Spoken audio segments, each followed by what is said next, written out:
जी अतिरिक्त बल एसटीएफ का बल सब आसपास इलाके में पुनः सर्चिंग किया। इस दौरान काफ़ी बड़ी संख्या में वेपन्स वगैरह भी रिकवर किए गए थे। उसमें LMG weapon, AK-47, INSAS, SLR 303 ये अन्य ग्रेड वेपन्स भी काफ़ी बड़ी संख्या में रिकवर की, जिसका संख्या हम जो सॉफ्ट कॉपी में शेयर भी कर लेगा। और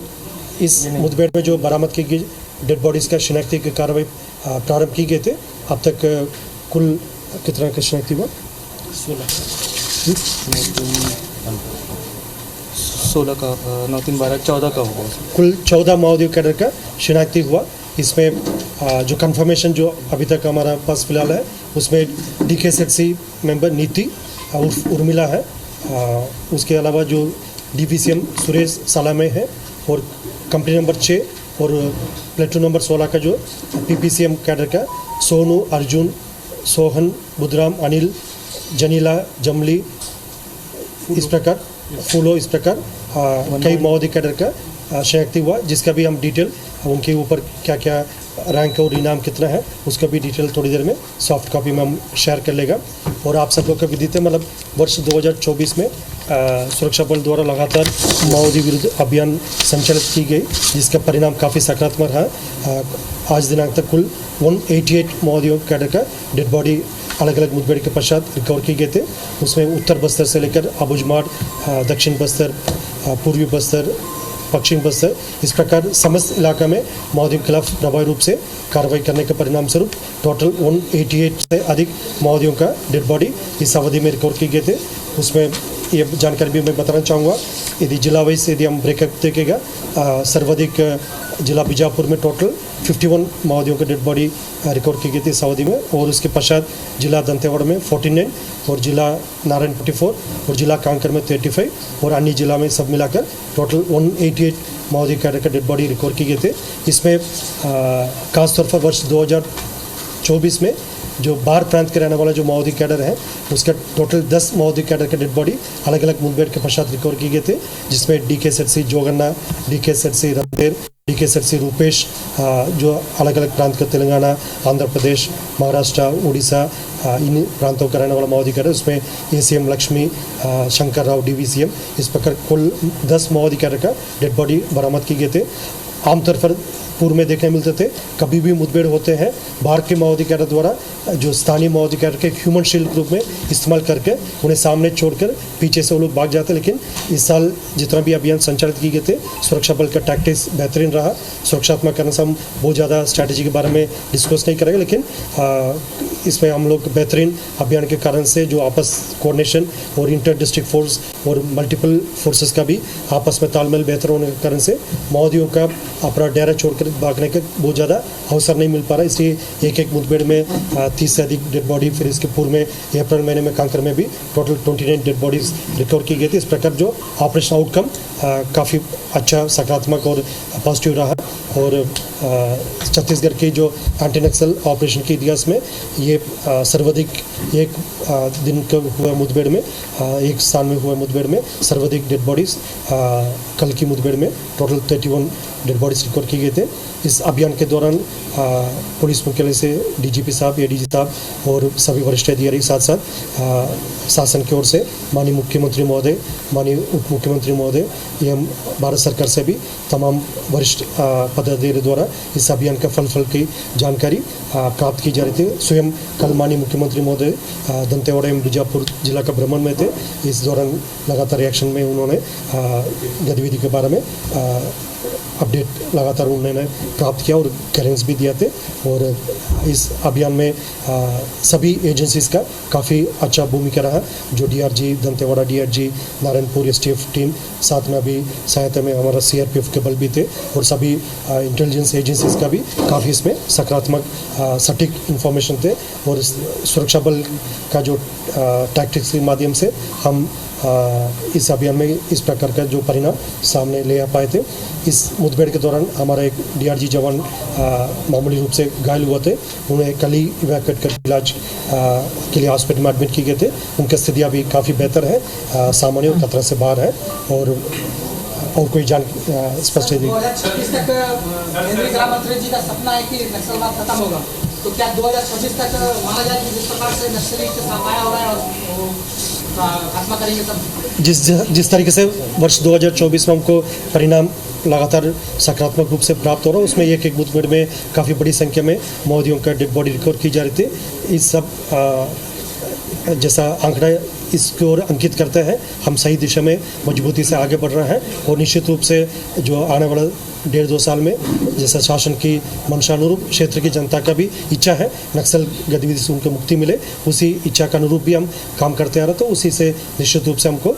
काफ़ी सकारात्मक परिणाम आने वाला बहुत जल्दी देखने के लिए मिलेगा। साहब, मैं नितेश गर्ग विस्तार न्यूज से। सर, इंटर स्टेट कॉपरेशन की बात जब गृह मंत्री आए थे तब उन्होंने की थी, क्या इंटर स्टेट कॉपरेशन की वजह से नक्सली लगातार फंस जा रहे हैं? आपको इस तरह की बड़ी सफलता मिल रही है ट्रैप करने में, घात लगाने में, निस्तनाबूद करने में? जैसा भी सकारात्मक परिणाम जो प्राप्त हो रहे थे उसमें अनेक कारण हैं, उसमें सुरक्षात्मक कारण से कुछ कारण कम खुलासा नहीं कर पाए, लेकिन हम इन विषय पर शेयर कर सकते हैं। जो अभी फोर्सेस का जो मनोबल काफ़ी मजबूत है, उनके टैक्टिक्स काफ़ी बेहतर है, इंटर डिस्ट्रिक्ट जो कोऑर्डिनेशन है, मल्टीपल फोर्स का कोऑर्डिनेशन, साथ साथ इंटर स्टेट का कोऑर्डिनेशन भी काफ़ी बेहतर है, उसमें सूचना का आदान प्रदान समय पर हो जा रहा है और जैसा सीमा का कोई वादा नहीं रह गए। अभी दंतेवाड़ा जैसा जिस इलाका में कल मुठभेड़ हुई थी, लगभग 5 जिला का संगम क्षेत्र माने जाते हैं, जिला सुकमा और कांकेर के छोड़ के इस बस्तर संभाग के 5 जिला जैसा जिला दंतेवाड़ा, जिला नारायणपुर, जिला बस्तर, जिला बीजापुर और जिला कोंडागांव, इस प्रकार 5 जिला के एक संगम वाला इलाका माना जाते हैं ईस्ट बस्तर डिवीजन। माओवादी द्वारा हमेशा इस प्रकार का inter state border, inter district border या कठिन भौगोलिक परिस्थिति वाला इलाका या नेचुरल बैरियर वाला इलाका को अपना मजबूत गढ़ मानकर अब तक अपना स्ट्रॉन्ग होल्ड के इलाके के रूप में इस पर काम करते आ रहा है। वर्ष 2024 में इस मिथ को भी हम तोड़ने के लिए लगातार काम किया। जितना भी हमको बड़ी सफलता मिला, यदि आबूझमाड़ के कोर इलाका में मिला, नहीं तो इंटर डिस्ट्रिक्ट बॉर्डर इलाका में मिला, और इंटर स्टेट बॉर्डर्स में भी हमको काफ़ी सकारात्मक अभियान का परिणाम भी रहा। सर, एक बार इसको क्लियर करेंगे मुठभेड़ के बाद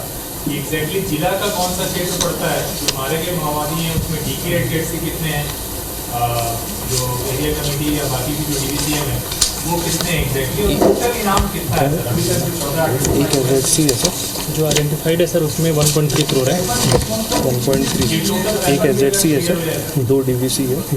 और डीवीसी दूसरी एक मीना है। ठीक, जैसा अब तक जो शिनाख्ती कार्रवाई हुआ है उसी के आधार पर मैं जानकारी बता दूंगा, क्योंकि अभी प्राथमिक स्तर पर शिनाख्ती जैसा जैसा और भी हमारा स्पॉटर्स आइडेंटिफाई करेगा उसके बाद शिनाख्ती और कंफर्म होते जाएगा। इसमें अभी तक जो कंफर्मेशन हुआ है DK सेट से नीति उर्फ उर्मिला है, जिनका ईस्ट बस्तर डिवीजन का इंचार्ज भी है, और उनके ऊपर 40 लाख का 25 लाख का जो इनाम है जो DKZC मेंबर होने के इसमें, और 2 DVC मेंबर है, एक सुरेश सलाम, दूसरा मीना मरकाम, दोनों DVC मेंबर के ऊपर 8 लाख का इनाम है। और बाकी जो कंपनी नंबर 6 का कैडस है, जो कुल 9 कैडस जो कंपनी नंबर 6 का है, PLG कंपनी नंबर 6, जो आमतौर पर ईस्ट बस्तर डिवीजन के साथ ही को एग्जिस्ट करते, एक कैडर के ऊपर 8 लाख के नाम है, उस हिसाब से टोटल जो कंपनी नंबर 6 का 72 लाख इनाम है, और 3 PPCM लेवल के कैडर है और एरिया कमेटी लेवल का कैडर है ईस्ट बस्तर डिवीजन का, एक एक ऊपर 5 लाख इनाम। इस प्रकार टोटल अब तक जो शिनाख्त हुआ माओवादी कैडर के ऊपर 1 करोड़ 30 लाख का जो इनाम अब तक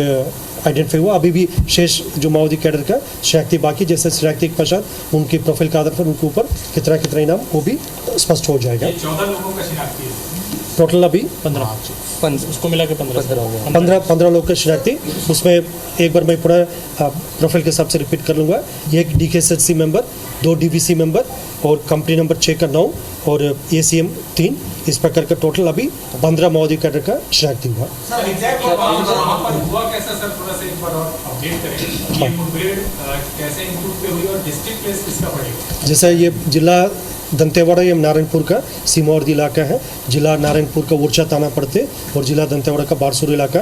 इस सीमावर्ती सरहदी इलाका में ग्राम तुलतुली, ग्राम नींतूर, ग्राम गवाड़ी, इस प्रकार का 3-4 गांव की जो एक संगम भी जंगल वाला इलाका है, गाँव में पूरा पहाड़ी एरिया में हुआ है, उसी इलाका में लगभग 5-6 किलोमीटर अंदर में जो इन दो थाना क्षेत्र के बीच वाला एकदम बॉर्डर का क्षेत्र है। और जैसा पूर्व में भी मैं बताया था, मतलब ये ईस्ट बस्तर डिवीजन मतलब लगभग 4-5 जिला का संगम वाला इलाका पड़ते हैं। इस अभियान में जो नेतृत्व करने में जो एडिशनल एसपी जो दंतेवाड़ा श्री स्मृतिक है और उनके साथ डीएसपी राहुल है और एसटीएफ का जो कमांडर्स भी है और नारायणपुर से डीएसपी प्रशांत देवांगन है। इस प्रकार जो काफ़ी सीनियर लेवल का भी जो लीडर्स के इसमें नेतृत्व कर रहे थे और सीआरपीएफ का भी आज काफ़ी अच्छा सहयोग रहा। उनका द्वारा इलाका में रीइंफोर्समेंट टीम्स और बॉर्डर प्रोटेक्शन का भी उनका काफ़ी एक सकारात्मक भूमिका रहा। और जैसा मैं पूर्व में भी बताया था, मतलब जो ऑपरेशन डिटेल्स अभी कुछ चीज़ सुरक्षात्मक कारण से हम लोग शेयर नहीं कर पाए थे, लेकिन इतना हम पुनः स्पष्ट करना चाहते हैं, जो हमारा डीआरजी टीम्स, एसटीएफ के टीम्स, सीआरपीएफ अभी दक्षिण बस्तर इलाका में है, उत्तर बस्तर इलाका में जो बीएसएफ है, माड़ इलाका में आईटीबीपी है और इस प्रकार एसएसबी का भी क्षेत्र में तैनात है और जिला पुलिस बल। इस प्रकार सभी फोर्सेस ने उनकी जितना भी टास्क है, उनके जितना भूमिका है, काफ़ी हम जिम्मेदारी के साथ, काफ़ी मजबूती के साथ उस भूमिका निभाने के परिणाम स्वरूप अब तक हमको बस्तर संभाग के अंतर्गत वर्ष 2024 में काफ़ी एक सकारात्मक आउटकम प्राप्त हुआ। मतलब पूरा देश में भी देखा जाएगा, मतलब एक कैलेंडर ईयर में, एक ऑपरेशन सीजन में इतना बड़ी सफलता मतलब किसी एक सीजन में मिलना मतलब संभवतः छत्तीसगढ़ राज्य में हुआ है। और आने वाला समय में भी हमको सावधानी पूर्वक ये कार्रवाई करना करेगा। हम ये बात को बार बार सभी फोरम में बताते, हमारा दुश्मन का ताकत कम अभी भी कम आकलन नहीं कर रहा है। हमें आईडी से बाकी अन्य उनके जो मोडस ऑपरेंडी उसमें हमको सावधानी रख कर एक एक कदम मजबूती से आगे बढ़ने की आवश्यकता है। निश्चित रूप से इस प्रकार बड़ी सफलता में हमारे फोर्स के उत्साहवर्धन होते, उनको मनोबल बढ़ते हैं, लेकिन हमें आगे वाला कार्रवाई को बहुत सावधानीपूर्वक तब तक पूरा टास्क कंप्लीट होगा, तब तक पूरे इलाके में नक्सल संगठन का खात्मा नहीं होगा। कोई कैजुअल अप्रोच नहीं करेगा, उसका करने का कोई गुंजाइश भी नहीं है। हमारे फोर्सेस के बार हम इसी विषय को लेकर लगातार ब्रीफ भी करते रहते हैं। और इसी कारण से मतलब कभी अभियान के दौरान जो जानकारी जितना मीडिया में शेयर करने लायक उतना जानकारी हम लोग समय समय पर अपडेट के रूप में देते रहते हैं। एक सुरक्षात्मक कारण से कुछ समय आप लोग को वेट भी करना पड़ जाते हैं, लेकिन ये विगत कई महीनों से हम लोग ये तरीका अपना लिया था। जो भी इंफॉर्मेशन शेयर करना चाहिए समय पर आप लोग देते। इसके वेपन्स के बारे में मैं एक बार अपडेट अभी जो आए थे, LMG 1 नग में और AK-47 rifle 4, SLR rifle total 6, INSAS rifle 3, 303 rifle 2 और काफ़ी बड़ी संख्या में जो लोकली फैब्रिकेटेड जो वेपन्स है और BGL लॉन्चर्स, BGL शेल्स और 315 कैलिबर का राइफल, 12 बोर कैलिबर का राइफल, इस टाइप का बाकी बड़ी संख्या में बरामद हुआ। जो एक रेगुलर ग्रेडेड वेपन्स के हिसाब से जो आमतौर पर हम बताते हैं, उसमें 1 LMG, 4 AK-47, 6 SLR, 3 इंसास और 2 303 वेपन मिला है। अभी भी जैसा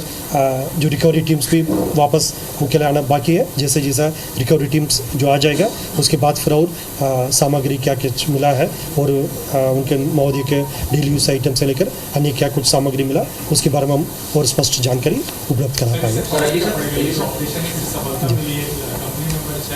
और बाकी कमेटी के सदस्य मारे गए,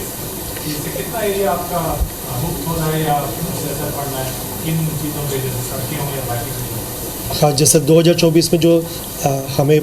अभियान के पश्चात जो रिकवरीज हुआ है, इसमें यह भी एक उल्लेखनीय बात है, PLJ फॉर्मेशंस के कैडर से, यदि PLJ कंपनी हो या PLJ प्लेटून्स हो, इसका अधिक से अधिक संख्या में डेड बॉडीज़ रिकवर किए थे। एग्जैक्ट आंकड़ा आज का भी शनाख्ती होने के बाद हम अलग से शेयर कर लेगा, लेकिन PLJ फॉर्मेशंस के ऊपर काफ़ी प्रभावी रूप से इस वर्ष में कार्रवाई हुआ। बाकी अन्य जो एरिया कमेटी से लेकर DVCM, DKZC कैडर अभी आज मिलाकर मतलब टोटल 4 DKZC कैडर का डेड बॉडी रिकवर की गए थे और DVCM और ACM का भी ब्रेकअप हम जैसा फाइनल आंकड़ा आ जाएगा उसमें हम कल और अपडेट शेयर कर लेगा। जैसा इस प्रकार जो बड़ी फॉर्मेशन का कैडर या मिलिट्री फॉर्मेशन कैडर का मुठभेड़ के पश्चात उनका डेड बॉडी रिकवर करना काफ़ी एक प्रभाव पड़ते, मतलब महोदय की संगठन का क्षति पहुँचते और उनकी गतिविधि में काफ़ी हद तक हम कंट्रोल करने में हमें सफलता प्राप्त हो सकती है। और उनके मनोबल, माओवादी के कैडर का मनोबल पहले से काफ़ी गिरा हुआ और इन सब बड़ी अभियान के कारण से और भी उनका मनोबल में नुकसान होगा। और अभी भी हम ये अपील करना चाहते हैं, माओवादी के पास और कोई विकल्प नहीं है, इंसास छोड़कर शासन के समक्ष आत्मसमर्पण करे, खुद की जान को भी बचा ले और इलाका में जो शासन के मंशानुरूप क्षेत्र की जनता का इच्छानुरूप विकास कार्य हो रहा है और जो शांति व्यवस्था स्थापित करने में सभी ओर से पहल हो रहा है, उसको उनका भी भूमिका हो सकता है। यदि हिंसा का आड़ लेकर अभी भी यदि कोई क्षेत्र की जनता को नुकसान करेगा या वो जनमाल का हानि करेगा, उसके परिणाम भुगतना पड़ेगा। अभी जैसा जिस तरीके से काफ़ी बड़ी संख्या में माओवादी डेड बॉडी सिक्योर करते, तो मतलब उससे स्थानीय माओवादी कार्य पुनः हम अपील करना चाहते हैं और बाहर के माओवादी कार्य से भी ये अपील रहेगा, हिंसा छोड़कर समाज के मुख्य धारा में शामिल करने के अलावा उनके पास और कोई विकल्प नहीं बचा है। इस मुठभेड़ में तेलंगाना का कोई बड़ा नेता अभी तक खबर मिल रहा है इसको अभी तक नहीं पता चला शिनाख्ती जैसा अभी जितना भी शिनाख्त नहीं हुआ है, जितना शिनाख्ती हुआ